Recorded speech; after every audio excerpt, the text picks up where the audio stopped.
Ravikiran astrology YouTube channel పైసలు శుభాశిస్సులు.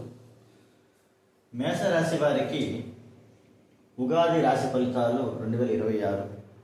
ఈ సంవత్సరం వీళ్ళకి ఆదాయం అనేది 11 వచ్చింది, అదే వ్యయం 5 అయింది. కాబట్టి వీళ్ళకి సంపాదన ఈ సంవత్సరం ఒక చెప్పాలంటే బాగానే ఉంటుంది.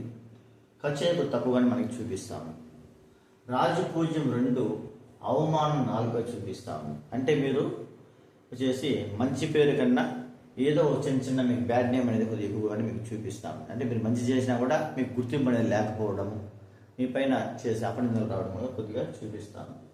అదేవిధంగా ఈ సంవత్సరము విద్యార్థులకు, వ్యాపారస్తులకు, ఉద్యోగస్తులకు, అదేవిధంగా కళాకారులకు, అదేవిధంగా వచ్చే ఈ సంవత్సరం గృహయోగము, వాహన యోగము ఏ విధంగా ఉంటుంది, అదే ఖర్చు వచ్చేసి ఏ విధంగా మీకు ఉంటుంది, నిద్ర ఏ విధంగా ఉంటుంది, అదేవిధంగా వచ్చేసి సోదరులతో మీకు ఏ విధంగా వచ్చేసి సఖ్యత ఉంటుంది, తల్లిదండ్రులతో మీకు ఏ విధంగా ఉంటుంది, అదేవిధంగా వచ్చేసి 40 ఏజ్ వరకు కూడా ఏజ్ వాళ్ళకి ఏ విధంగా ఉంటుంది, 40 నుంచి 60 మధ్యలో ఉండే ఏజ్లో ఉండే మేషరాశి వారికి ఎలాంటి ఫలితాలు ఉంటుందో మీకు మరో వీడియోలో మీకు చేసి తెలియజేస్తాను.